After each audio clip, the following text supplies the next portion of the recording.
အားလုံးလည်းမင်္ဂလာပါမတွေ့တာကြာပြီကျွန်တော်ကဒီ Shadow One နဲ့ပတ်သက်တဲ့အကြောင်းလေးတွေပေါ့နော်ကျွန်တော်တို့သိထားမယ့်အရာလေးတွေဒါလေးတွေကိုကျွန်တော် share လုပ်ပေးချင်တာပါအဲ့တော့တစ်ခါတလေမှာပေါ့ကျွန်တော်တို့ရဲ့စိတ်ထဲမှာ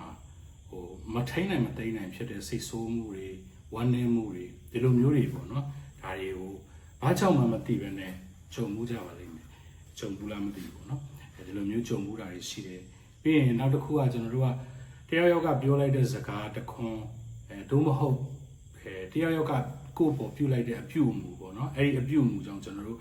ကိုယ့်ရဲ့စိတ်ထဲမှာကိုယ့်ရဲ့ရင်ထဲမှာတကယ်ကိုထိခိုက်တယ်လို့ခံစားရဘူးလားဒါကိုမေးကြည့်ရမှာဒါမှမဟုတ်ဘဲနဲ့အဲ့လိုစကားတခွန်းကြားလိုက်တဲ့အချိန်မျိုးသူတို့ရဲ့အပြုအမူတစ်ခုခုကိုကမြင်လိုက်တဲ့အချိန်မျိုးမှာကိုယ့်ရှိမှာ trigger တစ်ခုခုတက်လာသလား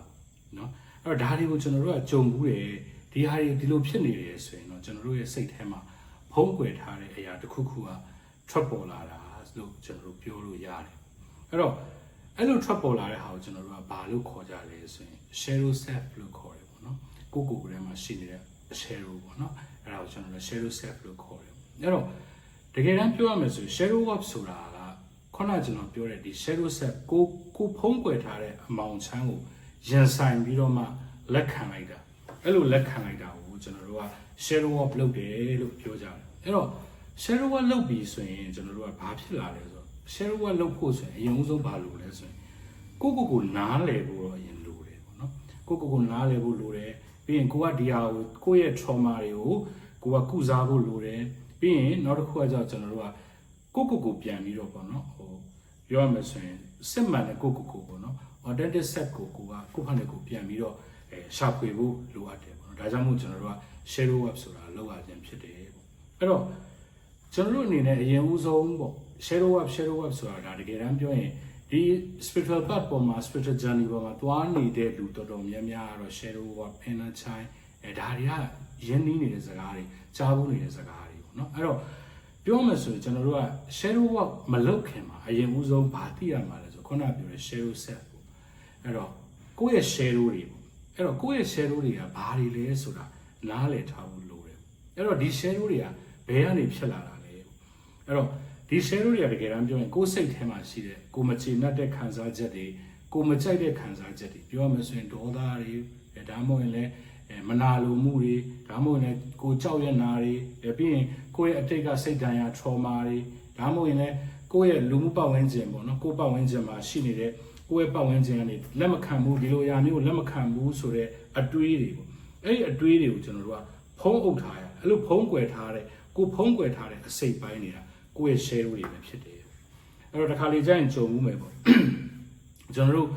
့ကလေးဘဝတော့ငငယ်တုန်းကပေါ့နော်ငငယ်တုန်းကမိဘတွေကကိုယ့်ကိုပြောတယ်ဒါမင်းဒါမလုပ်နိုင်ပါဘူးလို့ကိုယ့်ကိုပြောတဲ့အခါမှာကိုယ့်စိတ်ထဲမှာ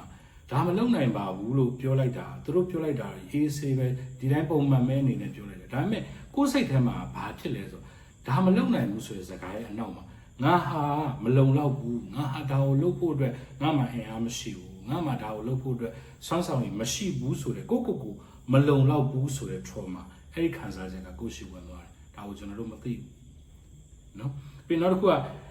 ငငယ်တုန်းကရှိရည်နော်လူကြီးသူမတွေပြောကြတယ်စိတ်ဆိုးတော့မကောင်းဘူးနော်လို့ပြောတဲ့အခါမှာကိုကဒေါသထွက်ရမှာကိုကမသိဘူးဒေါသထွက်မြင်မကောင်းဘူးစိတ်ဆိုးတာမကောင်းဘူးလို့သိထားတဲ့အခါကျတော့ကိုကဒေါသမထွက်ဘူးကိုထွက်လာတဲ့ဒေါသတွေကိုကတခါလေးဖိနှိပ်ထားလိုက်တယ်လုံးဝမထွက်လာအောင်တခါလေးဖိထားလိုက်တယ်အဲ့တော့အဲ့ဒီຢာတွေကိုကိုယ့်အနေနဲ့ရင်မဆိုင်ခြင်းဘူးဒါတွေကိုကိုကဖုံးကွယ်ထားတယ်ဒါပေမဲ့အဲ့ဒီဟာတွေကတကယ်တမ်းကျတော့ကိုကရင်မဆိုင်ခြင်းလို့တာဖုံးကွယ်လိုက်တာဒါတွေကတကယ်တမ်းမပြောက်သွားမပြောက်ဘဲနဲ့ကျွန်တော်တို့ရင်ထဲမှာကျွန်တော်တို့စိတ်ထဲမှာအဆိုင်ခဲဖြစ်နေ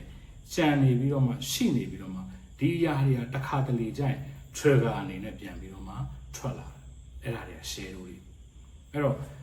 shadow work ဆိုတာခုနကကျွန်တော်ပြောသလိုပဲပေါ့နော်ကျွန်တော်တို့ရဲ့ shadow self ကိုရင်ဆိုင်ပြီးတော့မှကိုကလက်ခံသိမြင်ဖို့ဒါကိုကိုကလက်ခံပေးဖို့ဒါငါရဲ့ shadow တွေပါလားဆိုတော့လက်ခံဖို့အတွက်လုပ်ငန်းစဉ်တစ်ခုလို့ပြောလို့ရတယ်အဲ့တော့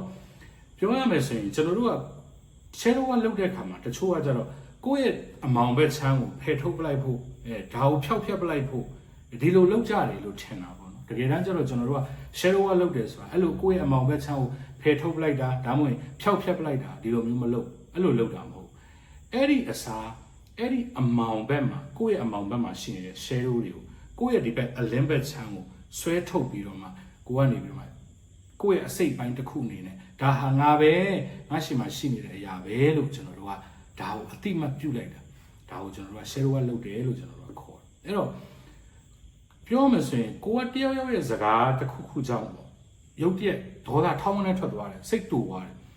အဲ့လိုစိတ်တူသွားတဲ့အခါမှာဒီ shadow web ဆိုတာပြောပြချင်တာလို့ပေါ့အဲ့လိုစိတ်တူသွားတဲ့အချိန်မှာကျွန်တော်တို့ကဒီဒေါသရဲ့နောက်ွယ်ကအကြောင်းရင်းကိုတေချာပြန်ပြီးကြည့်တာဘာကြောင့်ဒီဒေါသကထွက်လာတာလဲဒီဒေါသဘယ်ကလာတာလဲငါငယ်တုန်းကတစ်ခုခုခံစားခဲ့ရလို့ဒီဒေါသဖြစ်လာတာလားလို့ကြည့်တာဒါ shadow webအဲ့လိုမဟုတ်ဘဲနဲ့ကျွန်တော်တို့ကဥပမာဆိုကြပါစို့ဗျာကျွန်တော်တို့ခဲနဲ့ပြစ်လိုက်တယ်ခဲနဲ့ပြစ်လိုက်တဲ့အခါမှာခဲပြစ်လိုက်တဲ့လူကိုမသိဘဲနဲ့ခဲနောက်ပဲလိုက်တာဒါ shadow ကမဟုတ်ဘူး shadow ကဆိုတဲ့ဘောဥပမာပေးရင်ခဲနဲ့ပြစ်လိုက်တယ်ဆိုရင်ဒီခဲကိုဘယ်သူကပြစ်တာလဲဆိုရဲမူရင်းစင်းမြစ်ကိုကျွန်တော်တို့ကလိုက်ကြည့်တာဟာဒီသဘောမျိုးပဲ shadow ကဆိုတာကိုကဒေါသထွက်လာရင်ဒေါသကိုအမြင်မပြတ်နိုင်ဘူးဒေါသကြီးထွက်ဒီလူကငါ့ကိုဒီလိုပြောတာဒီလူကငါ့ကိုဆက်ဆံတာကိုယ့်ဖန်တွေကိုဒါကြီးကိုအရန်ဘယ်လိုပြောမလဲအဲ့ပေါ်မှာပဲလိုက်ပြီးတော့ဖြစ်နေတဲ့ဟာမျိုးပေါ့you knowအဲ့လိုပုံစံမျိုးပေါ့နော်အဲ့လိုမဟုတ်ဘူး shadow web ဆိုတာဒေါသထွက်သွားတယ်စိတ်တူသွားတယ် trigger ဖြစ်သွားတယ်ဆိုရင်အဲ့ဒီဟာကဘာကြောင့်ဖြစ်လာတာလဲဒီခံစားချက်ကဘယ်ကနေလာတာလဲလို့ရှာဖွေတာကိုကျွန်တော်တို့က shadow web လို့ခေါ်တယ်အဲ့တော့ဒီ shadow web ကအခုငါတို့ကဝိပဿနာတွေလုပ်နေတယ်တရားတွေထိုင်နေတရားတွေမှတ်တယ်အဲ့တော့ဒီလိုတွေလုပ်နေတဲ့အခါမှာဒီ shadow web တရားကိုသိဖို့လိုတာလားဆိုတော့တကယ်တမ်းကျတော့ဒါတွေက shadow web ဆိုတာတစ်ခါတလေကျရင်အကျဉ်းစားကြီးတွေရှိတယ်လို့မျိုးအနုစားလေးတွေရှိကိုကအဲ့ဒါကိုသတိမထားမိဘူးဆိုတဲ့အခါကျရင်ခုနပြောတဲ့ကျွန်တော်တို့တကယ်တရားလုပ်တဲ့အခါကျရင်ဒါကိုအတွက်အနောက်အရှက်ပေါ့နော်ဒါတွေကိုရှိမှပေါ်လာကိုရှိမှပေါ်လာကိုရှိမှပြလာတယ်အဲ့ခါမှာကိုကဒါကိုကောင်းကောင်း handle မလုပ်နိုင်တဲ့အခါကျရင်ကိုအတွက်ပို့ပြီးပြင်ပန်းတယ်အဲ့တော့ဒီຢာတွေကိုကျွန်တော်တို့ကစောစောစီစီရှင်းထားမယ်စောစီကိုဖန်တွေကိုဒီ shadow web တွေကိုကလှုပ်ထားမယ်ရှင်းလင်းထားမယ်တတ်နိုင်တယ်များပေါ့နော် shadow web ဆိုတဲ့သဘောမျိုးကတော့လုံးဝအလုံးစုံအုပ်ထုံ100ရာခိုင်နှုန်းလုံးပျောက်သွားတယ်တခါလဲရှင်းလိုက်တာနဲ့ပျောက်သွားတယ်ဆိုတာမျိုးတော့မရှိဘူးပေါ့အဲ့တော့ကိုကအရန်များနေတဲ့ဟာကိုနဲသွားအောင်နဲနေတဲ့ဟာကိုတဖြည်းဖြည်းယော့သွားအောင်ယော့သွားတဲ့ဟာလုံးဝအဆိုင်ခဲတည်းဖြစ်သွားအောင်ဒီလိုတဖြည်းဖြည်းနဲ့တော့လုပ်ရမှာပေါ့နော်ကျွန်တော်တို့ကိုအနေနဲ့အရန်ကြီးလွတ်မြောက်ရာနေရာမရောက်သေးတဲ့မလွတ်မြောက်သေးတဲ့အချိန်မှာတော့ဒီ shadow ဟာရှိနေဦးမှာပဲစူးရင်ထဲမှာရှိနေတဲ့စူးတွေနဲ့တင်စားပြီးပြောရမယ်ဆိုရင်စူးကြီးပေါက်တာနဲ့စူးသေးပေါက်တာဒီလိုပဲကွာမှာပေါ့နော်ဒါတွေကတော့ကျွန်တော်တို့ရှိနေဦးမှာအဲ့တော့ဒီ shadow တွေကိုကျွန်တော်တို့ကဘယ်ကလာလဲဆိုတဲ့ဟာကအရေးကြီးတယ်ဘယ်ကနေလာတာလဲဒီ shadow တွေကဘယ်ကနေလာတာလဲဆိုတာကိုကျွန်တော်တို့ကသိမှအဲ့ဒီရဲ့ဇင်းမြစ်ကိုကျွန်တော်တို့သိတယ်ဆိုရင်ဆိုလို့ကျွန်တော်အနာကိုသိရင်ကျွန်တော်တို့ဆေးရှိတယ်ဆိုတဲ့ဘောเนาะဒီ shadow ရဲ့ဇင်းမြစ်ကိုသိတယ်ဒီ shadow အများစုကဘယ်ကလာတာလဲအဲ့တော့အဲ့ဒါကိုကျွန်တော်တို့သိထားရင်ကျွန်တော်တို့ကဆက်ပြီးတော့သွားလို့ရတယ် shadow ကလုပ်တဲ့ခါမှာရမပင်မလို့အဲ့တော့အများအားဖြင့်တော့ကျွန်တော်တို့ဒီတစ်ခုနဲ့တစ်ခုပေါ့ခုနကကျွန်တော်ပြောလို့ဒီ spiritual မှာကတစ်ခုနဲ့တစ်ခုကအရန်ကြီးဆက်နေတာပေါ့နော် inner child healing shadow ဒါတွေကဆက်နေတဲ့အရာတွေပေါ့အဲ့တော့များတော့အပြင်ကျွန်တော်တို့ရှင်မှာရှိနေတဲ့ shadow တွေကဘယ်ကလာလဲလို့ပြောရင်ကျွန်တော်တို့ရဲ့ဒီကလေးဘဝဒီငယ်ဘဝစိတ်တရားတွေပေါ့နော်ဒီစိတ်တရားတွေကနေလာတယ်အဲ့ဒါပြီးရင်ကျွန်တော်တို့ဒါမိဘပဲဖြစ်ဖြစ်ပတ်ဝန်းကျင်ပဲဖြစ်ဖြစ်ကိုယ့်ဘဝမှာကောင်းကောင်းဆက်ဆံရမှာမဟုတ်ဘဲနဲ့သူတို့ရဲ့ဆက်ဆံမှုတွေသူတို့ရဲ့အပြစ်တင်စကားတွေဒီလိုကနေကျွန်တော်တို့ကစတင်ပြီးတော့မှဖြစ်ပေါ်လာတယ်လို့ကျွန်တော်တို့ပြောလို့ရတယ်အဲ့တော့ဒီဥစ္စာတွေကိုတကယ်တမ်းကျတော့ကိုကမသိလိုက်ခုနကကျွန်တော်ပြောသလိုမင်းဒါမလုပ်တတ်ပါဘူးလို့ပြောတဲ့အခါမှာကိုမလုံလောက်ဘူးကိုကဒီဟာနဲ့ပတ်သက်ပြီးတော့မှကိုမလုံလောက်ဘူးမထိုက်တန်ဘူးလို့ကိုကတွေးလိုက်တဲ့အတွေးတစ်ခုကကိုယ်ထဲမှာကိုပြန်ပြီးတော့ပိတ်မိသွားတာကိုကျွန်တော်တို့ကသတိမထားမိတကယ်သတိမထားမိကြဘူးအဲ့တော့သူတို့ပြောလိုက်တဲ့စကားတစ်ခုကကိုမသိလိုက်ပဲနဲ့သူတို့ပြစ်တင်လိုက်တဲ့စကားတစ်ခုသူတို့ရဲ့အပြုအမူတစ်ခုကကိုမသိလိုက်ပဲနဲ့ကိုယ်စိတ်ထဲမှာဖုံးကွယ်ပြီးတော့မှဒါတဖြည်းဖြည်းနဲ့ကိုယ့်ရဲ့ share ကိုဖြစ်ပြောင်းလာတာအဲ့ဒါအပြင်နောက်ပြီးရင်ဒါငယ်ငယ်တုန်းကဖြစ်တဲ့ဟာပေါ့အဲ့ဒါအပြင်ကိုကြီးပြင်းလာတဲ့ခါကျရင်လေ share တွေကထပ်မှန်ပြီးပေါ်ပေါက်လာဖို့ရှိတယ်အဲ့ဒါတွေတော့ကျွန်တော်တို့ဘယ်လိုတွေဖြစ်နိုင်လဲဆိုတော့ပြောရမယ်ဆိုရင်ကိုပေါ့နော်တချို့လူတွေရဲ့အပြစ်တင်စကားတွေပြီးဒါမှမဟုတ်တချို့ကကို neglect လုပ်ထားတာလစ်လူရှုထားတာဂရုမစိုက်ဘူးကိုကဘာပြောကိုအလေးမထားဘူးကိုဘောင်မဝင်ဘူးဒီလိုပေါ့ဒီလိုဘေးဘက်ကိုထုတ်ထားတယ်ဒီလိုခံစားချက်တွေကနေလဲကို share တွေဖြစ်စေတယ်အဲ့တော့ အဲ့လို share ဖြစ်တဲ့ဟာကိုကမသိပဲနဲ့ကိုအဲ့လိုခံစားရတိုင်းကိုအဲ့လိုဖြစ်လာတိုင်းကိုရဲ့ခံစားချက်တွေကိုဖြစ်နေတဲ့အရာတွေကိုကိုကဖြောင်းထဲတင်ထားလိုက်တယ်ဒါကိုမဖြစ်ရှင်းဘူးဒါကိုမရန်ဆိုင်ဘူးဒါကို release မလုပ်ဘူးအဲ့လိုဖြောင်းထဲတင်နဲ့များလာတဲ့အခါမှာခုနကပြောတဲ့ share တွေရင်ထဲမှာအမောင်တို့တွေထူလာပြီးတော့အများကြီးထူထပ်ကြီးတွေဖြစ်ကုန်တာဖြစ်တယ်ပေါ့နော်အဲ့တော့အဲ့ဒီကနေကျွန်တော်တို့ကတစ်ခုဖြစ်လာပြီဆိုရင်တစ်ခုကိုနဲ့တိုက်တဲ့ဟာတစ်ခုဖြစ်လာပြီကိုမှရှိတဲ့ share တို့နဲ့အခုဖြစ်တဲ့ပြဿနာတစ်ခုနဲ့ထိတ်တိုက်တွေ့လာပြီထပ်တူကြလာပြီဆိုရင်ကိုယ့်ရဲ့ trigger တက်လာဒီလိုတွေဖြစ်တယ်အဲ့တော့ကျွန်တော်တို့ကဒီ share word တွေကိုဘယ်လိုလုပ်ရမလဲဆိုတဲ့အခါမပြောခင်မှာအရင်ဦးဆုံးကိုယ့်ရှိမှာဘယ်လို share တွေရှိတာလဲဒီဘယ်လို share တွေကကိုနဲ့ရှိနေတာလဲဒီ share တွေကိုကိုမသိဘဲနဲ့တင်ထားမိတာလဲဒါတွေကိုကျွန်တော်တို့ကအရင်ဦးဆုံးတိထားတဲ့တယ်အဲ့တော့ကျွန်တော်တို့ကအရင်ဦးဆုံးကျွန်တော်တို့ရှိတဲ့ share type တွေပေါ့နော်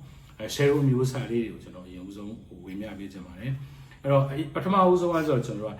inner critic လို့ပြောတယ် inner critic ဆိုတာကိုယ့်ဖန်တွေကိုကိုယ့်ရဲ့အတွင်းထဲမှာအများအားကျွန်တော်တို့ကဝေဖန်နေတာငါမတော်ဘူး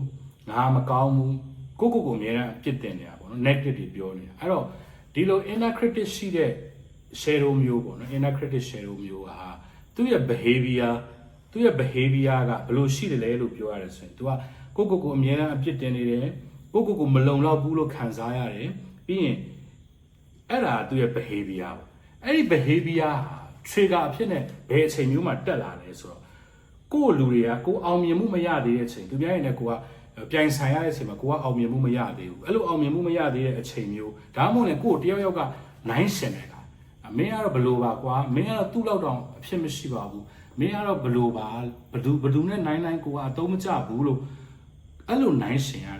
တဲ့ခါမျိုးမှာခုနပြောတဲ့ inner critic ရှိတဲ့လူတွေအဲ့ဒီ inner critic share ရှိတဲ့လူတွေရဲ့ share ကအဲ့အချိန်မှာတက်လာတယ်ပေါ့နော်အဲ့ trigger အဲ့အချိန်မှာတက်လာတယ်လို့ပြောတယ်ပေါ့ဒါနံပါတ်1နံပါတ်2 share ကကြတော့ကျွန်တော်တို့က wounded child ပေါ့ wounded child share ကကြတော့ဒါကျွန်တော် inner child အကြောင်းပြောတော့ကလည်းအဲ့ wounded child အကြောင်းကျွန်တော်ပြောခဲ့ဘူးတယ်ပေါ့နော်ဒါကတော့ကျွန်တော်တို့ငယ်ဘဝတုန်းကတကယ်သူ့ရဲ့ငယ်ဘဝရဲ့ trauma တွေအကြောင်းဖြစ်လာတဲ့ share ပေါ့နော်အဲ့တော့သူ့ရှိမှာကျတော့ဘယ်လို behavior တွေရှိတာလဲဆိုတော့ तू ကအမြဲတမ်း तू ကနာမငြိမ်ဘူး तू အမြဲတမ်း तू ဒုက္ခရောက်တော့မယ်तू နှိမ့်ဆက်ခံရတော့မယ်အဲ့လိုဖြစ်နေတာပေါ့နော်သူ့စိတ်ကမတည်မငြိမ်ဖြစ်နေတယ်ပြီးရင်သူ့ရှိမှာကြောက်ရွံ့မှုတွေအမြဲရှိနေတယ်ပေါ့နော်အဲ့လိုမျိုးကကျတော့ဒါကျွန်တော်ပြောရမယ်ဆိုတာwonder child share မျိုးပေါ့အဲ့လိုလူမျိုးကကျတော့သူတို့ကဘယ်အချိန်မှာသူတို့ရဲ့ trigger တက်လာလဲဆိုရင်သူတို့ကိုကျွန်တော်တို့ကအရေးပေးမဆက်ဆံတဲ့အခါမျိုးမှာပြီးနောက်တစ်ခုကသူတို့ကိုစွန့်ပစ်ခံရတော့မယ်ငါတို့တော့စွန့်ပစ်တော့မှာပဲငါတို့ထားခဲ့တော့မှာဘဲလို့တွေးတဲ့အခါမျိုးမှာဒီလို trigger မျိုးကတက်လာတတ်တယ်ဒါဒုတိယမြောက် share နောက်တစ်ခုကတော့ကျွန်တော်တို့က perfectionist share လို့ပြောကြတယ်perfectionist ဆိုတာအရန် perfect ဖြစ်ချင်တယ်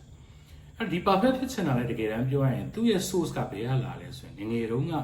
မိဘတွေကသူများနဲ့ကိုယ်နိုင်ရှင်တာဟဲ့ဒီဟိုတယောက်လောက်တောင်သုံးကြောင်နေသူ့ငယ်တုန်းကလေကြားဖို့မှာပေါ့နော်ဒီလောက်တောင်သုံးကြောင်နေသူ့ရဲ့ဘာကျွေးရမယ်ညာကျွေးရမယ်သူ့ရဲ့ခြေပြားတော့မမီဘူးဒါ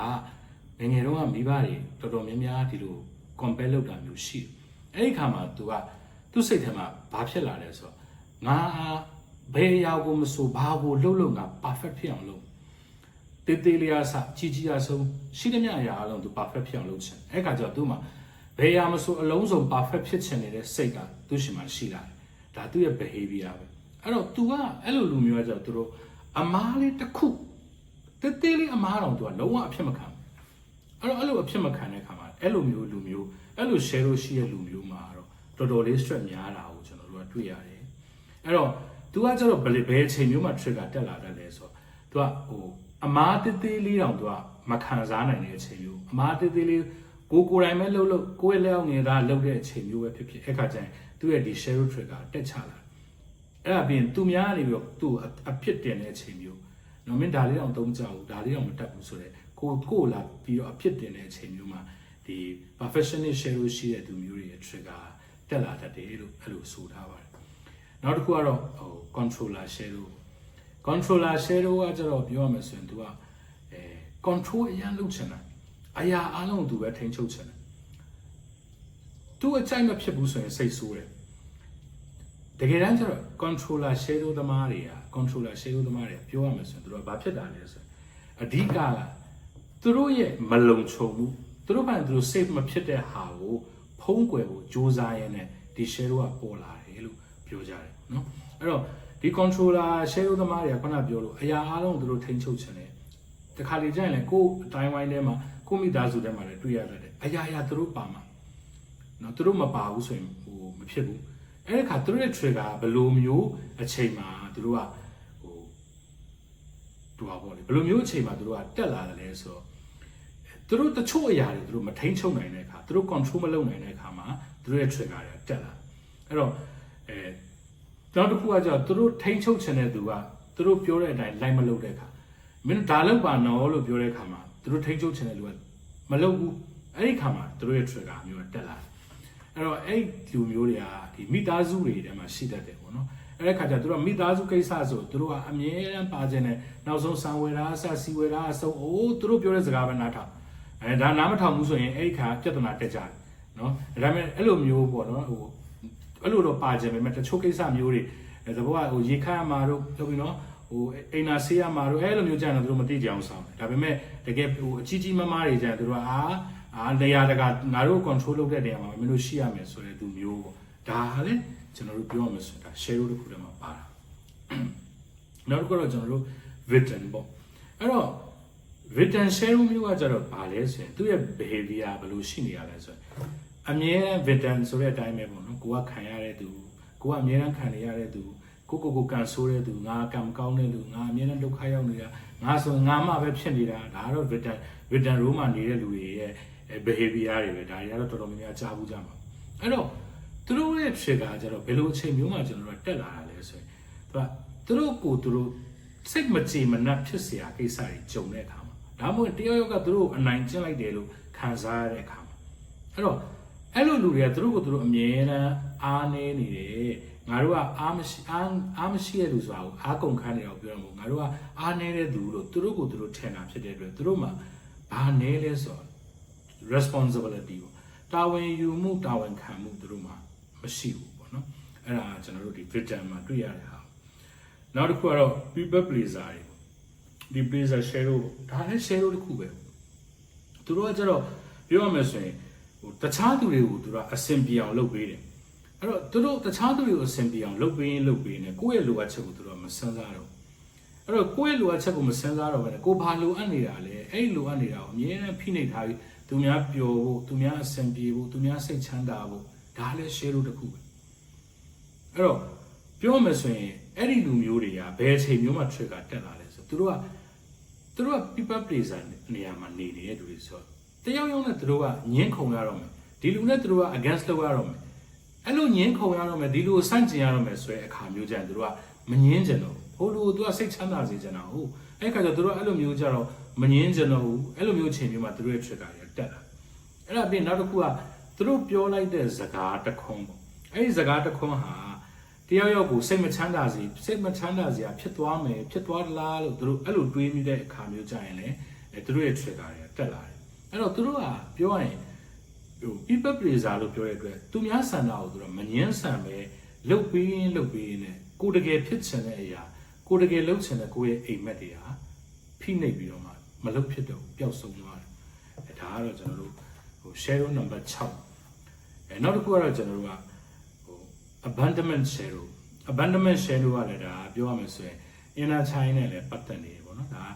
ကိုဟိုစွန့်ပစ်ခံရမယ်လို့အမြဲတမ်းစိုးရိမ်နေတာမျိုးဒါမှမဟုတ်လည်းငါ့ကိုအလေးမထားဘူးလို့ကိုယ်အလေးမထားဘူးလို့အထင်နေတာပေါ့နော်အဲ့လိုမျိုးပေါ့အဲ့တော့သူတို့ကကျတော့ဘယ်အချိန်မှာ trigger တက်လာလဲဆိုတော့သူတို့တယောက်ကဟို response မလုပ်တဲ့အခါမတုံ့ပြန်တဲ့အခါကိုကတခုခုပြောလိုက်တဲ့အချိန်မှာသူတို့ကအဲ့ဒီလူကကိုယ်ကိုပြန်ပြီးမတုံ့ပြန်ဘူးတဘောစားတစ်စောင်ပို့လိုက်တယ်ချက်ချင်းမပြန်အချင်းချင်းချက်တင်ထိုင်နေတဲ့စားတစ်စောင်ပို့လိုက်တယ်ဟိုဘက်ကချက်ချင်းမပြန်နိုင်သူကငါ့ကိုမဆိုင်တာလားမသိဘူးဟိုသူ့မှာအတွေးပေါင်းများစွာနဲ့ဘယ်သူနဲ့ချက်နေရမလဲဘယ်သူနဲ့စကားပြောနေမပြီးတော့ဒီလိုဖြစ်တယ်အဲ့လိုလူမျိုးပေါ့နော်နောက်တစ်ခုကသူတို့ကအချက်မခံရဘူးလို့သူတို့ခံစားရတဲ့အချိန်မျိုးမှာ trigger တက်လာတယ်ဒီနေရာမှာကျွန်တော်ဖြစ်ရလေးနဲ့ကျွန်တော်ပြောပြချင်တယ်ကျွန်တော်ငယ်တော့စွန့်ပစ်ခံရတာတိုင်းမဟုတ်ပါဘာဖြစ်တယ်လဲဆိုတော့ကျွန်တော်တို့ကညီကို3ယောက်ရှိတာကျွန်တော်အငယ်ဆုံးကျွန်တော်အကူ2ယောက်ကကျွန်တော်အရန်စတယ် တော်တော်စတယ်အကိုကြီးနဲ့ဆိုကျွန်တော်က6နှစ်6နှစ်ကျော်လောက်กว่าတဲ့ခါကျသူကဟိုကလေးတယောက်ညီတယောက်တော်တော်ငယ်လေးရဆိုကျွန်တော်စဘလို့စလဲဆိုသူတို့က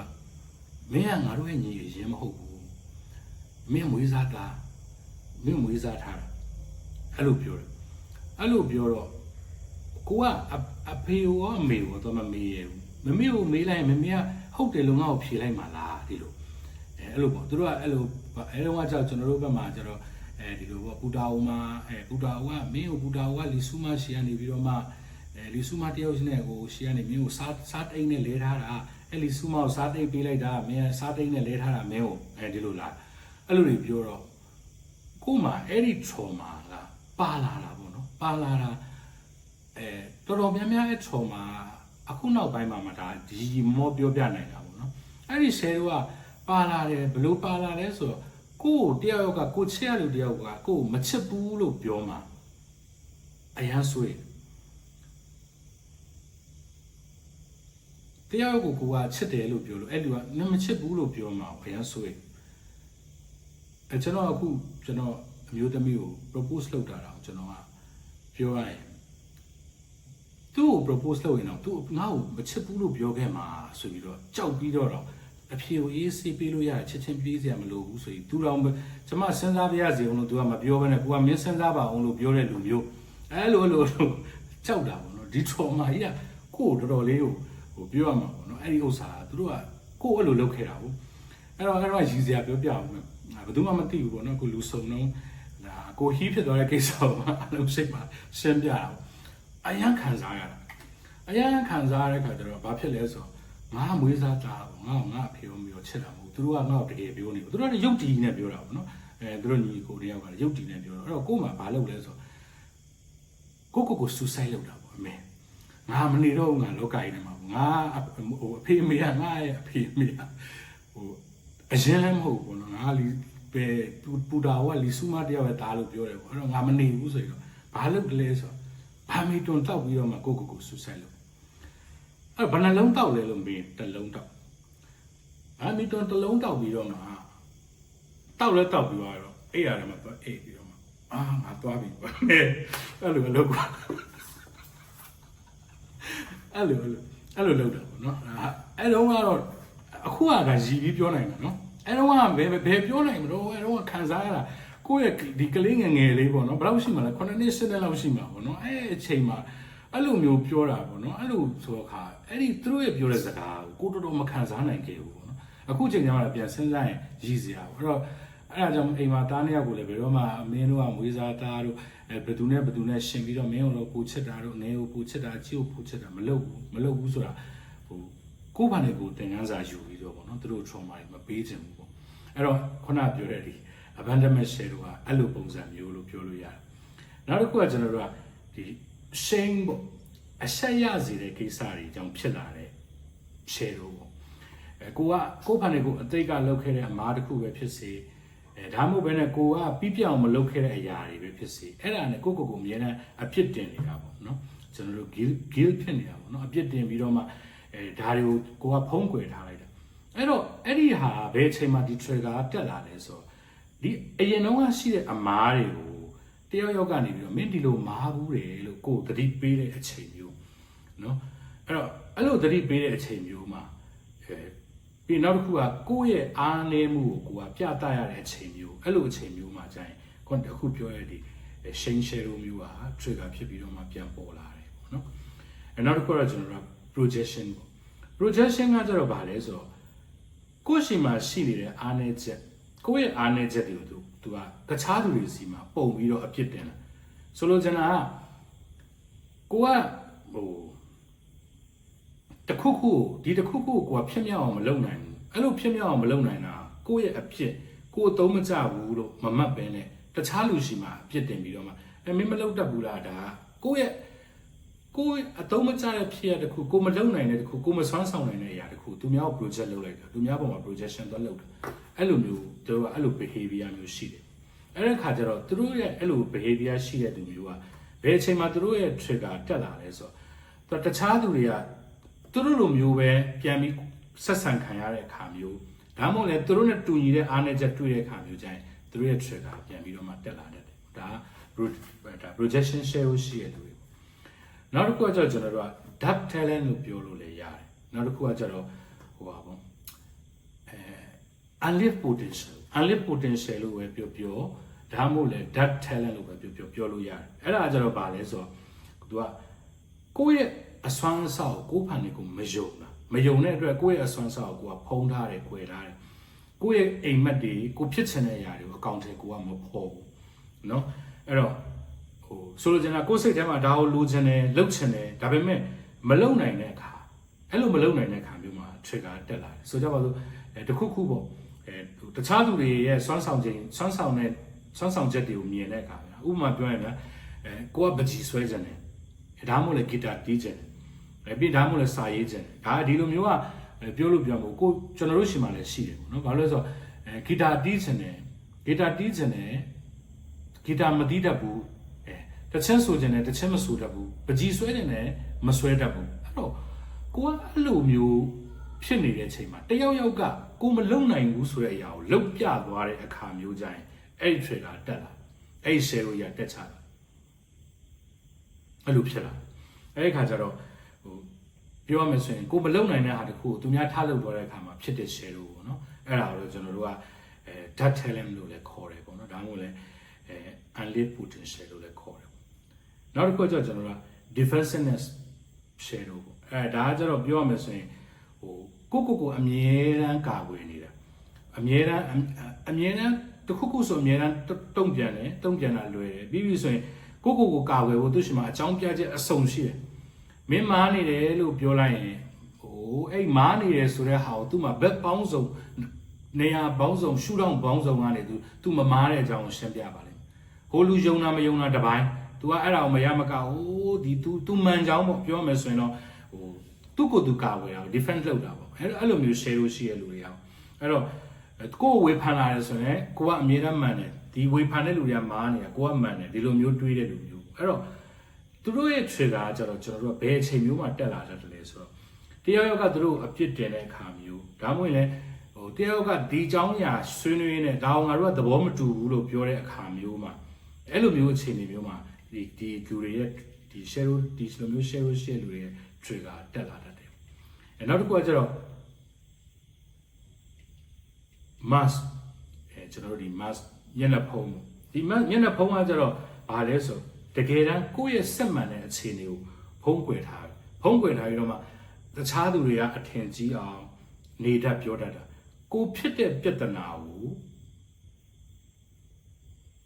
ကိုဖန်တွေကိုမဖြေရှင်းဘူးကိုယ့်ရဲ့ပြဿနာကိုတော့ကိုကမဖြေရှင်းမနဲ့တယောက်ကတခုခုဖြစ်တယ်ဆိုဒါဒီလိုလုပ်လိုက်ပါမင်းဘယ်လိုလုပ်လိုက်ပေါ့နော်အဲ့ခါလူတယောက်လိုရကြည့်ပြီးတော့ဟာတော်လိုက်တာ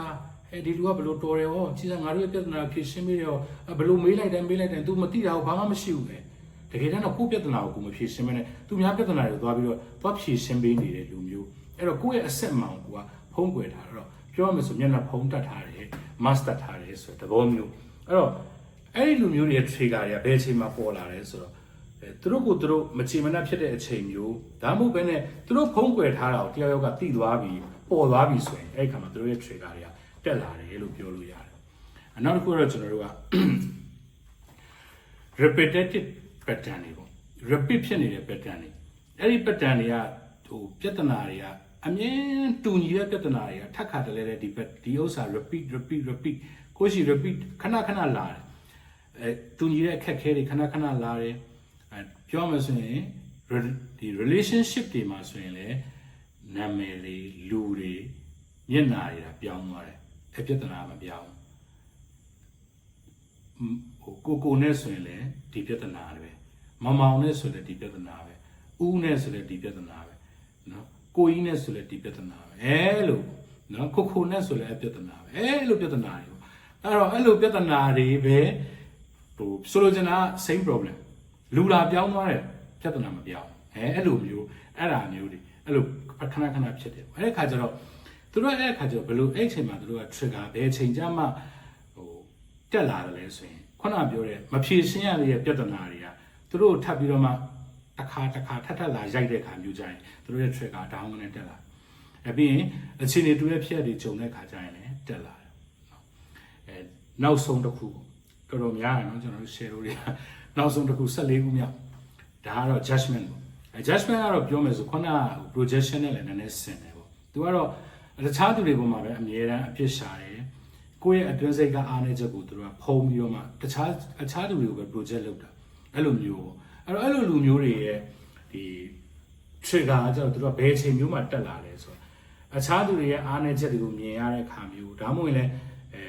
ဘလို့အချိန်တွေမျိုးမှာလဲဆိုရင်ကိုထဲမှာမကြိုက်တဲ့ဟာကိုမကြိုက်တဲ့ဟာကိုဖုံးထားတာအဲ့လိုဖုံးထားတဲ့ဟာကကိုနဲ့တူညီနေတဲ့ဖြစ်ရကတခြားသူရှိမှသွားပေါ်တဲ့အခါမျိုးကျရင်သူတို့ရဲ့ trigger တက်လာအဲ့ဒါနောက်ဆုံး judgment ဆိုတဲ့ဟာအဲ့တော့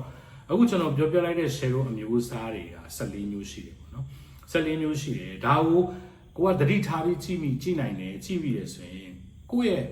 share set ကဘယ်ပုံစံနဲ့ထွက်လာတာလဲဆိုတော့ကျွန်တော်တို့က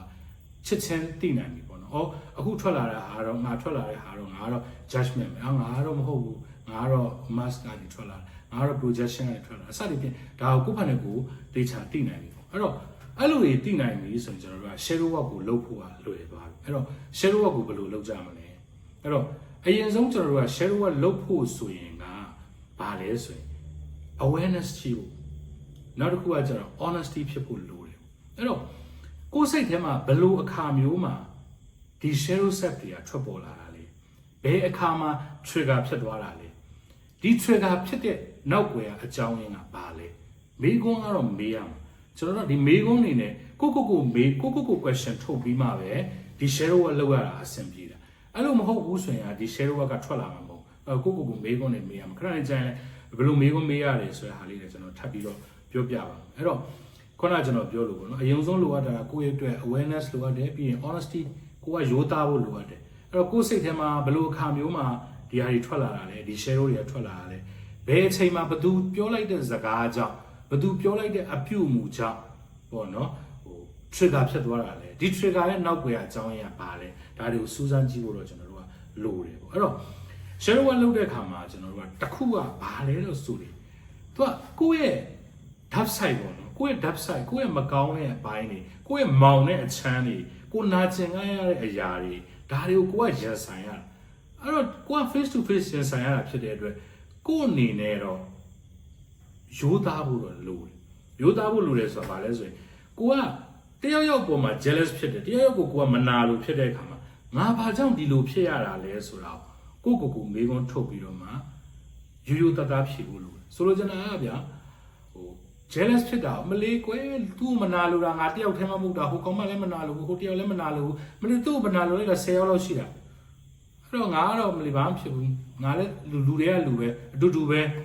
ကိုယ့်ဘာနဲ့ကိုယ်မယိုးသားဘူးပေါ့သူတို့တခြားလူကိစ္စဟာတခြားလူနဲ့ပဲဆိုင်အဲ့တော့ကိုယ့်ကိစ္စကိုပဲကိုလုပ်အောင်ကျွန်တော်တို့ကအခုကိုယ့်ကိစ္စကိုပဲကိုလုပ်ဖို့ပြောနေတာဖြစ်တဲ့အတွက်ကိုကဒီလိုဖြစ်လာခဲ့တယ်ဆိုရင်ဘာကြောင့်ဒီလိုဖြစ်တာလဲဆိုတာဟာကိုရှာဖွေဖို့လိုတယ်ကိုရှာဖွေမယ်ကိုစူးစမ်းမယ်ပြီးရင်ကိုယ့်ရဲ့ဖြစ်လာတဲ့ဟာကိုကနေပြီးတော့မှခုနပြောသလိုမျိုးเนาะရိုးသားသားဖြစ်ဖို့လိုတယ်အဲ့တော့ကျွန်တော်ရှယ်ရိုးကလောက်တဲ့နီလန်းလေးတွေဆက်ပြီးတော့ပြောပြချင်ပါတယ်အဲ့တော့ရှယ်ရိုးမှာအကောင်းဆုံးနဲ့ကျွန်တော်တို့ကအထီရောက်ဆုံးပထမအဆုံးနီလန်းအဲ့ဒါကတော့ကျွန်တော်တို့ journaling လုပ်တာဖြစ်ပါတယ်အဲ့တော့ journaling လုပ်တာကတော့ဒါတော်တော်များများဒီ spiritual လုပ်တဲ့လူတော်တော်များများဒီ journaling ဆိုတာကိုတော်တော်လေးclosely ဖြစ်တယ်ပေါ့နော်တော်တော်သိပြီးသားဖြစ်တယ်အဲ့တော့ကိုက trigger တက်လာတယ်ကိုယ့်ရဲ့ trigger တွေကိုစာအုပ်တုပ်ဒါမှမဟုတ်စာရေးတွဲပေါ်မှာချရေးကြည့်ပေါ့ဒီလူကဒီလိုပြောလိုက်တာမို့ငါဘာကြောင့်များဒီလောက်ထိတောင်စိတ်ဆိုးသွားရတာလဲ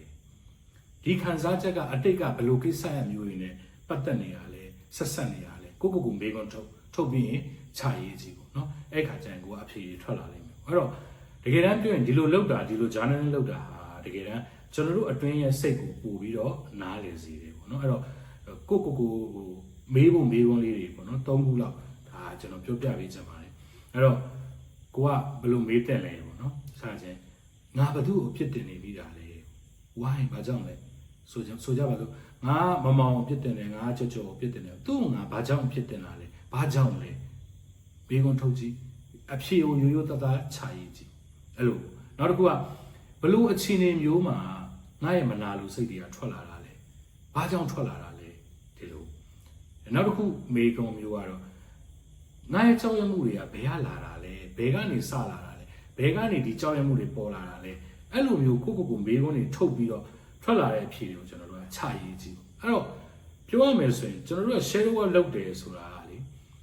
သူများကိုလိုက်ကြင်ညာနေစရာမလိုဘူးပေါ့နော်ပြောပြကြတာဟဲငါဒီလို share မျိုးရှိနေတာရှက်စရာကြီးသူများတီးဝမ်းတော့ငါကတော့ဘလောက်တော့အချက်မကောင်းတဲ့ကောင်လဲငါဟိုလူကို jealous ဖြစ်တာငါဒီလူကို jealous ဖြစ်တာရှက်စရာကြီးငါဘသူ့ပြောပြမယ် no ဘသူမှပြောစရာမလိုဘသူမှလည်းဝန်ခံစရာလည်းမလိုဘသူ့ကိုမှလည်းပြစရာမလိုကိုယ့်ဘာနဲ့ကိုယ်စာအုပ်ထဲမှာချရေးဒါကြောင့်မို့ကျွန်တော်ပြောရိုးသားဖို့လို့လိုတယ်ဒီစာအုပ်ကိုကိုယ်ပဲသိမယ်ကိုယ်ပဲကြည့်မယ်ဘသူမှမပြဘူးဒါပေမဲ့ဒါဟာကိုယ့်ရင်ထဲကတကယ်အစစ်အမှန်ရိုးသားသားထွက်လာတဲ့ဟာဖြစ်ဖို့လို့လိုတယ်အဲ့တော့ကိုယ် share လို့ရှိနေတဲ့ဟာတွေကိုယ်မှဘယ်လို share လို့မျိုးရှိတယ်ဆိုတာသူများကိုပြောဖို့လည်းမလိုဘူးကိုကဒီ share ကိုကိုယ်တိုင်သိလိုက်တယ်ဖြစ်လာတဲ့အကြောင်းရင်းကိုကိုသိတယ်လက်ခံတယ်ဒါကို release လုပ်လိုက်နိုင်ပြီဆိုရင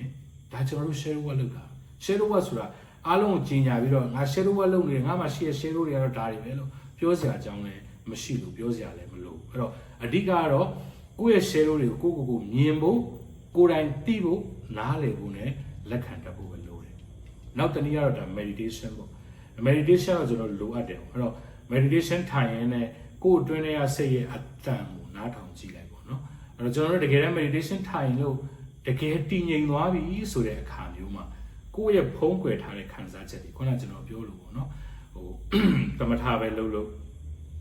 တခုခုတရားထိုင်ကြတယ်ကိုဝိပဿနာတရားထိုင်ပြီးလုံးဝငြိမ်သွားတဲ့အခါကျရင်အဲ့ share တွေကိုထွက်လာတခုပြတယ်အဲ့ခါကျရင်ကိုကဒီ share ကိုလက်ခံတတ်ဖို့ဒါကို release လုပ်တတ်ဖို့ဟောဒါကိုဘယ်လိုရှိတယ်ဟောဒါဘယ်ကလာတယ်သူ့ရဲ့အရင်းမြစ်ကဘယ်လိုဒီလိုလေးကျွန်တော်တို့သိဖို့လိုတယ်နောက်တစ်ခုကတော့ inner child healing အဲ့တော့ inner child healing လုပ်တယ်ဆိုတာလေတကယ်တမ်းကျတော့ share work လုပ်တာပါပဲပြောရမယ်ဆို share အများစုကကျွန်တော်တို့ကလေးဘဝအမတ်တရားတွေနဲ့ဆက်ဆက်နေတာအဲ့တော့ inner child healing လုပ်လိုက်တယ်ဆိုရင်ပြောရမယ်ဆိုရင်ကိုယ့်ရဲ့ inner child လေးကိုချစ်ချင်းမြတ်တာရေးပြည့်နေစကားပြောပေးတာမျိုးပြီးရင်ထွေးပွေထားတာမျိုးဒါလှုပ်ဖူးကြတယ်ဆိုတော့လှုပ်တတ်ကြမှာပါအဲ့တော့ပြီးရင်ဒီ inner child လေးကိုမင်းက inner ဖြစ်တယ်မင်းကလုံလောက်တယ်အခုလိုဖြစ်နေရမင်းဖြစ်တယ်မဟုတ်ဘူးပေါ့မင်းကိုချစ်တယ်ပေါ့မင်းကိုခွင့်လွတ်တယ်ငါ့ကိုလည်းခွင့်လွတ်ပါစသည်ဖြစ်မို့လေဒီလိုနည်းနည်းထွေးဆက်ဆံတာပေါ့ဒါ inner child healing လုပ်နေတည်နောက်တစ်ခုတော့ကျွန်တော်တို့က forgiveness practice ပေါ့နော်ဒီ forgiveness ကကြတော့ပြောရမယ်ဆိုရင်ခွင့်လွတ်တယ်ဆိုတာတကယ်တမ်းပြောရင်ကိုကဲတင်တာပဲခွင့်လွတ်တယ်လို့ပြောလိုက်တာကိုစေးကူးတာပဲကိုစေးထဲတာပဲအဲ့တော့တကယ်တမ်းပြောရင်ခွင့်လွတ်နိုင်တဲ့သူတွေဟာတကယ်ဒီစကားကျွန်တော်ခဏပြောတယ်ခွင့်လွတ်နိုင်တဲ့သူကတကယ်ကိုစိတ်ထားမြတ်တဲ့သူတွေအရာရာကိုအောင်နိုင်တဲ့သူတွေပဲဖြစ်တယ်အဲ့တော့ခွင့်လွတ်တယ်ဆိုတဲ့နေရာမှာကျွန်တော်တို့ကတခြားသူကိုခွင့်လွတ်တာအပြင်ကိုလည်းခွင့်လွတ်ပေးနိုင်ရတချို့တွေကကိုခွင့်မလွတ်နိုင်တဲ့သူတွေလည်းရှိငါဒီအမားတွေကိုတက်လုံးနောင်တထဲမှာအတိတ်နောင်တထဲမှာအတိတ်ထဲမှာပိတ်ပြီးတော့မှနေတဲ့လူတွေရှိတယ်အဲ့တော့အဲ့လိုမျိုးမဖြစ်အောင်သူများတွေကိုလည်းခွင့်လွတ်ပေးပါကိုလည်းခွင့်လွတ်ပါအဲ့တော့ခွင့်လွတ်တယ်ဆိုရင်ခွင့်လွတ်တတ်တဲ့စိတ်တကယ်အမှန်တကယ်ဖြစ်လာတယ်ဆိုရင်အရင်ဦးဆုံးကျွန်တော်တို့ကငြိမ်းချမ်းမှုနဲ့လွတ်လပ်မှုကိုကျွန်တော်တို့အရင်ဦးဆုံးကိုယ်ကခံစားရမှာဖြစ်ပါတယ်အဲ့တော့ကိုယ့်ရဲ့စိတ်ဓာတ်ရာတွေကိုအနဲ့ဆိုင်ဆုံးနီးလန်းနဲ့ကုသပေးနိုင်တာကုစားပေးနိုင်တယ်ဆိုတာကလည်းခွင့်လွတ်ခြင်းပါပဲအဲ့တော့ခွင့်လွတ်ခြင်းကလည်းကိုယ့်ရင်ထဲမှာရှိနေတဲ့အနဲ့ဆိုင်ဆုံးတရားတွေကုသပေးတာဖြစ်ပါတယ်အဲ့တော့ကိုကတရားရောက်ပေါ်မှာအပြစ်တင်စိတ်ရှိနေတယ်ဒီလူပေါ်မှာကိုကအပြစ်တင်ခြင်းနဲ့ဒီလူကိုစိတ်တွေစိုးနေတယ်ဒီလူကငါ့ကိုတခုလှုပ်ထားတာဒီလိုခွင့်မလွတ်နိုင်ဘူးလို့ဖြစ်နေတယ်ဆိုရင်စာရက်တရက်ပေါ်မှာသူ့စာရဆောင်ရေးဆိုကြပါစို့ဒုဘသူပေါ့ဆိုကြပါစို့ဒုဇမမောင်ပေါ့မင်းငါ့ကိုဘယ်တော့မှဗာပြောခဲ့တာရှိတယ်ဒါတော့ငါခွင့်လွတ်ပါတယ်အားလုံးကိုခွင့်လွတ်လိုက်ပြီးဒီဘုံကချလိုက်ပြီးတင်ဘုံချေလိုက်ပြီးစသည်ဖြင့်ပေါ့နော်အဲ့တော့ရေးပေါ့အဲ့လိုရေးပြီးတော့အဲ့လိုရေးလိုက်တာနဲ့တကယ်တမ်းပြောရင်ကိုယ်စိတ်ထဲမှာရှိတဲ့ဝင်လို့ဝင်ဖို့ယူကျွန်တော်တို့လွတ်ချလိုက်တယ်ဒါပေမဲ့တစ်ခုတော့ရှိတာပေါ့နော်ရေးဆိုလို့ငါကတော့ရေးလိုက်တာပဲနော်တကယ်တမ်းငါစိတ်ထဲမှာတော့ခွင့်မလွတ်ပါဘူးသူများကြားကောင်းငါရေးတာပဲအဲ့လိုတော့မလုပ်နိုင်ဘူးအဲ့ဒါဆိုတော့ဘလို့မှခွင့်လွတ်တဲ့စိတ်ကဖြစ်လာမှာမဟုတ်တကယ်ခွင့်လွတ်တယ်ဆိုတာစိတ်ထဲမှာတကယ်ခွင့်လွတ်တဲ့စိတ်နဲ့ရေးတာအဲ့လိုရေးကြည့်ပေါ့နော်ဒါပေမဲ့ခက်တာပေါ့ဒါကြောင့်အဲ့ဒါကြီးမလုပ်ခင်မှာအရင်ဆုံးကိုမှ practice တွေလုပ်ဖို့လိုတယ်အဲ့ဒီအမရဲ့ဒီ forgiveness meditation လေးဆိုရင်တပတ်မှာအနည်းဆုံးတစ်ခေါက်လောက်ထိုင်ကြည့်40 4မိနစ်40ပဲ တနင်္ဂနွေနေ့ထိုင်မယ်လို့ကိုကစိတ်ထဲမှာမှတ်ထားရင်တနင်္ဂနွေနေ့ထိုင်ကြည့်ပေါ့နော်တကယ်အေးချမ်းသွားတာထိုင်တာနဲ့မထိုင်တာနဲ့မတူဘူးတစ်ပတ်ကိုတစ်ချိန်လောက်အဲ့လိုလေးလှုပ်ကြည့်တဲ့ခါကျရင်ကိုယ်စိတ်ကတဖြည်းဖြည်းခွန်းလွတ်တဲ့စိတ်တွေတဖြည်းဖြည်းပေါ်လာတယ်အဲ့ဒါမျိုးလေးလှုပ်ကြည့်စေချင်တယ်နောက်ဆုံးတစ်ခုကတော့ကျွန်တော်တို့ကဒီ therapy တွေဒီ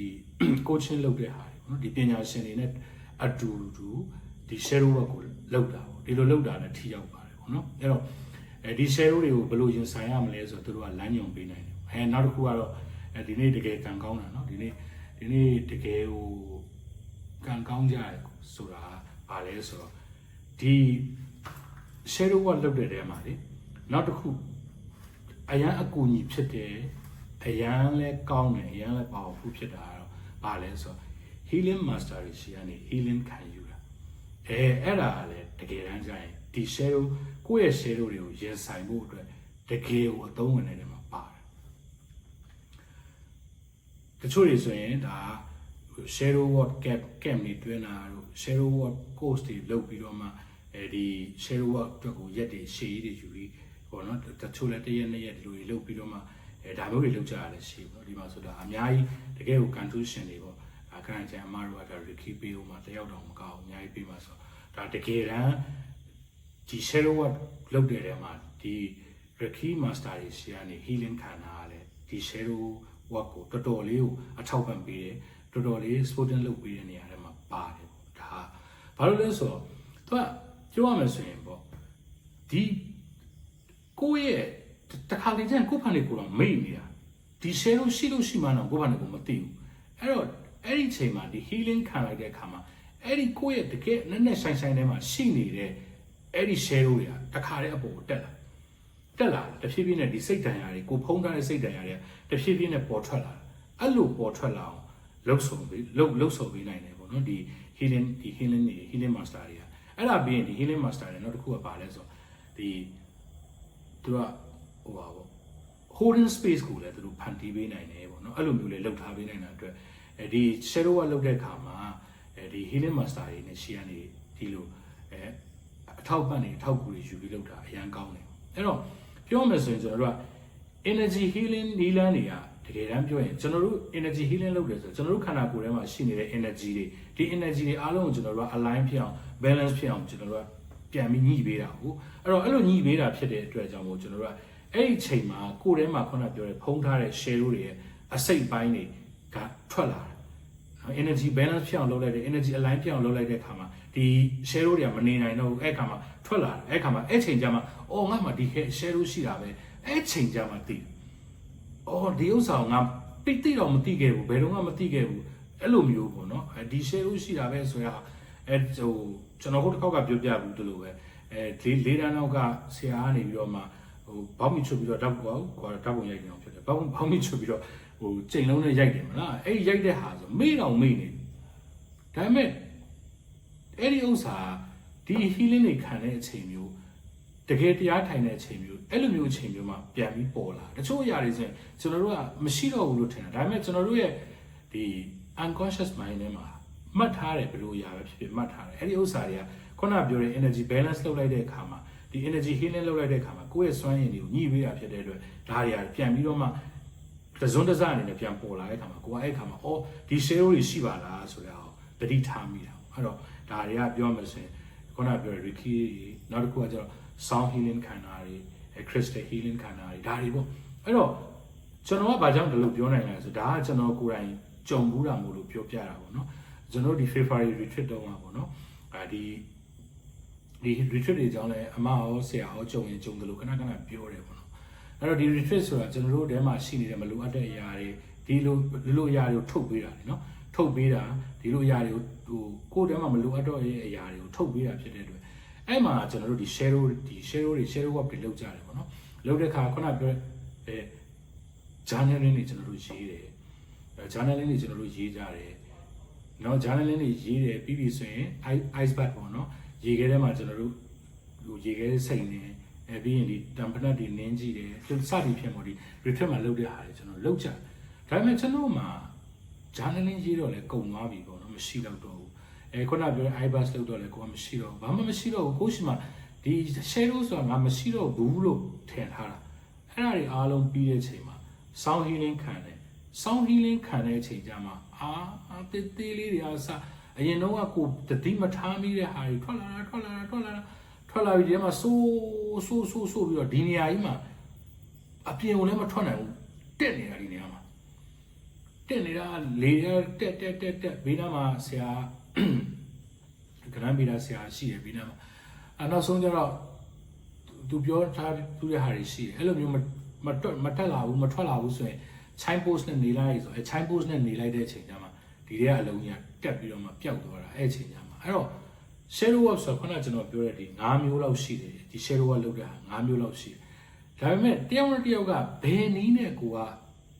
ရဲ့ shadow တွေက release ဖြစ်သွားမှာလဲဘယ်နည်းနဲ့ကိုယ့်ရဲ့ shadow တွေကိုကိုကမြင်မှာလဲဘလို့ပေါ်လာမှာလဲဆိုတော့မသိနိုင်အဲ့ဒါကကျတော့တနည်းမဟုတ်တနည်းနဲ့ကိုကစမ်းသပ်ကြည့်ဖို့လိုတယ်ပေါ့အဲ့တော့ဒီလိုကာလမျိုးမှာအရန်အချိန်ကိုက်နေရာကိုက်ဒါကြောင့်မို့အကြောင်းအကျိုးဆိုတာတိုက်ဆိုင်နေအကြောင်းအကျိုးတိုက်ဆိုင်ပြီဆိုရင်ကျွန်တော်တို့ကအချိန်ခါတက်ပြီဆိုရင်ဖြစ်လာတယ်ပေါ့နော်အဲ့ဒါလေးကဒါဒီ February retreat မှာဖြစ်တဲ့ဟာပေါ့နော်အဲ့တော့ကျွန်တော်တို့ကဒီ shadow work တွေကိုလုပ်တဲ့အခါမှာတခုရှိတာကတော့ခုနပြောလို့ပေါ့နော်ကျွန်တော်ကပြောလိုက်တယ်ဒီ healing master တွေရှိမှဒီလိုခံယူပြီးလုပ်တာအကောင်းဆုံးပဲအရန်ကောင်းတယ်လို့ပြောတဲ့အခါမှာငါကတော့ healing master တွေလုပ်ပေးသမျှပဲခံတော့မယ်သူတို့မလုပ်တာပဲငါစောင့်တော့မယ်ဆိုပြီးတော့အဲ့လိုကြီးတော့လုံးဝအလုံးစုံအုပ်တုံမိခိုဖို့တော့ပြောတာမဟုတ်ဘူးပေါ့ဘာလို့လဲဆိုတော့ shadow work ဆိုတာ shadow work လုပ်တယ်ဆိုတာကိုတတိထားပြီးကိုယ်ထဲမှာရှိတဲ့ဟာကိုကလုပ်ရတာလေနော်အဲ့တော့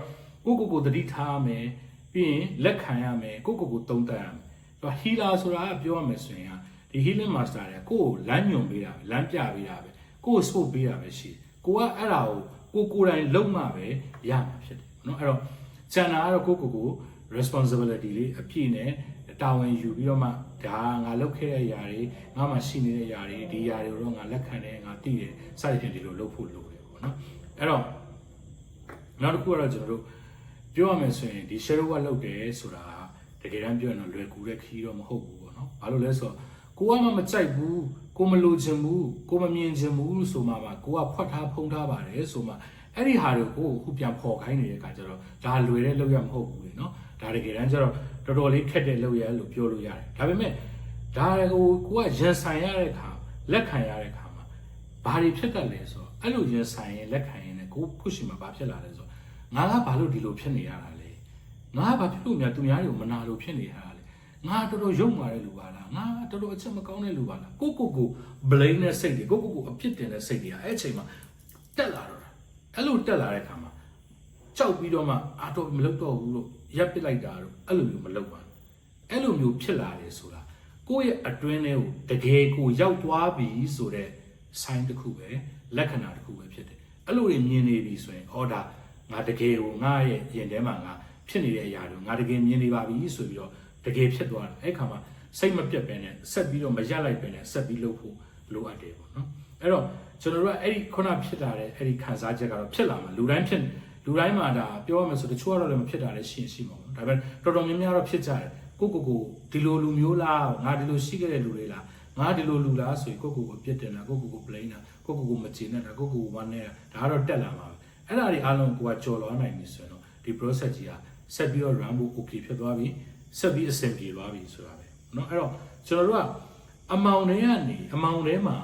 ကိုဖုံးကွယ်ထားတယ်ကိုယ့်ရဲ့စွမ်းအင်တွေပြီးရင်ကိုယ့်ရဲ့အလားအလာ potential တွေပြီးရင်ခုနပြောတဲ့ authentic set တွေဒါကိုကျွန်တော်တို့ကရှာဖွေတဲ့လမ်းညွှန်တစ်ခုဖြစ်တယ်ပေါ့နော်ဒီ shadow work လုပ်တယ်ဆိုတာအဲ့တော့ shadow work ကပြောရမယ်ဆိုရင်ကိုယ့်ရဲ့စိတ်ထဲမှာရှိနေတဲ့အမိုက်တွေကိုကျွန်တော်တို့ကရှင်းလင်းပြီးတော့မှအဲ့ဒီနေရာမှာကိုယ့်ရဲ့အိမ်မက်တွေကိုယ့်ရဲ့မျောလင်းချက်တွေဒါကိုကျွန်တော်တို့ကမြန်ဆန်ပြေဝစေဖို့လုပ်တာဖြစ်တယ်အဲ့တော့ shadow work ဟာကျွန်တော်တို့အခုသွားနေတဲ့ဒီ journey မှာမရှိမဖြစ်လိုအပ်တဲ့အစိတ်ပိုင်းတစ်ခုဖြစ်ပါတယ်အဲ့တော့ကိုကနေပြီးတော့မှအလင်းကိုပဲအာရုံစိုက်ပြီးတော့မှအမောင်ကိုလစ်လျူရှုထားမယ်ဆိုရင်ကိုယ့်ရဲ့တိုးတက်မှုဟာမပြည့်စုံပါဘူးအဲ့တော့ shadow work လုပ်ပြီးတဲ့အခါမှာကိုပို့ပြီးတော့နားလေလာတယ်စိတ်တန်ရာတွေကိုကုစားနိုင်မယ်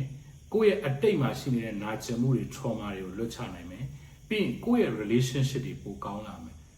တခုကတော့ကိုယ့်ရဲ့ manifestation တွေပိုပြီးမြန်လာတာဘာဖြစ်လို့ manifestation တွေကပိုမြန်လာလဲဆိုတော့စိတ်ထဲမှာရှိနေတဲ့ အမိုက်တွေကိုကိုကရှင်းလိုက်တဲ့ခါမှာကို့မှာနေရာလွတ်တယ်ထွက်လာပြီဒီမှာဒီနားမှာရှေ့ဟာတစ်ခုထုတ်လိုက်နေမှာရှေ့ကိုဒီမှာကိုကဒီနေရာမှာလည်းဗာထည့်မယ်ဒီနေရာမှာဗာကိုထည့်ချင်တာတွေအများကြီးရှိလာအဲ့ခါမှာကိုဖြစ်ချင်နေတဲ့ manifestation တွေကိုလောက်ထားတဲ့ manifestation တွေကိုရချင်တဲ့အရာတွေအဲ့နေရာလွတ်သွားတဲ့နေရာတွေမှာကိုကဖြည့်ယူအဲ့တော့နောက်ဆုံးပိတ်ပေါ့နော်တကယ်နောက်ဆုံးပိတ်ပါပြီအဲ့တော့ကျွန်တော်နောက်ဆုံးပိတ်ပြောချင်တာကတော့ကျွန်တော်တို့ share ဟာကိုယ့်ရဲ့အမောင်ပေါ့ခုနပြော dark side ပေါ့ကိုယ့်ရဲ့ dark side ကိုကျွန်တော်တို့ကရင်ဆိုင်ပြီးတော့မှအလင်းဘက်ကိုကျွန်တော်တို့ကပြောင်းပေးတဲ့ခရီးတစ်ခုဖြစ်တယ်အဲ့တော့ပြောရမယ်ဆိုအခုအားလုံးအဆဆုံးပြောတဲ့အခါမှာတကယ်တမ်းတော့ဒီခီးကပျော်စရာမကောင်းဘူးပျော်စရာမကောင်းတာကိုယ့်ရဲ့အနာတွေကိုယ့်ရဲ့တကယ်ရှိနေတဲ့တချို့ဆိုရင်အထက်မှာဘလောက်တောင်ပုတ်ပြီးတော့ဖြစ်နေတဲ့အရာတွေရှိလဲမသိဘူးဒါတွေကိုကျွန်တော်တို့ကပေါ်ထုတ်ရတာလေဘယ်လိုပျော်စရာကောင်းမလဲကိုယ့်ရဲ့စိတ်တိုင်းကထွက်လာတော့ဟာပျော်စရာကြီးဆိုတော့မရှိဘူးလေနော်ခံစားရမှာပဲအဲ့တော့အဲ့တလူမျိုးတကယ်ကိုယ့်ရဲ့ပျော်စရာကောင်းတဲ့အရာတွေမဟုတ်ဘူးလို့မကောင်းဘူးလို့ထင်ကောင်းထင်ပေမဲ့တကယ်တမ်းတော့ဒါအယံတန်ဖိုးရှိပါတယ်တကယ်တန်ဖိုးရှိတဲ့အလုပ်ပါဒီ share ကိုလုပ်အဲ့တော့ကျွန်တော်တို့ကအမောင်ကိုကြောက်ပြီးတော့မှကိုမဖုံးကွယ်ထားပါနဲ့အဲ့ဒီအမောင်ထဲမှာကိုယ့်ရဲ့အလင်းတောက်ပမှုရှာတွေ့နိုင်မယ့်အခွင့်အရေးတွေရှိနေပါတယ်အဲ့တော့အခုဒီ solar eclipse မှာကိုယ့်ရဲ့ shadow set ကိုကျွန်တော်တို့ကရင်ဆိုင်ပြီးတော့မှစစ်မှန်တဲ့ကိုခုနပြောတဲ့ကိုယ့်ရဲ့ alternate set ကိုရှာဖွေဖို့အကောင်းဆုံးချိန်တစ်ခုပါကိုယ့်ရဲ့အတွင်းစိတ်ကိုကျွန်တော်တို့ချစ်ချင်းမြတ်တိုင်နဲ့လက်ခံကြည့်ပါလို့တိုက်တွန်းလိုက်ပါတယ်အားလုံးကျေးဇူး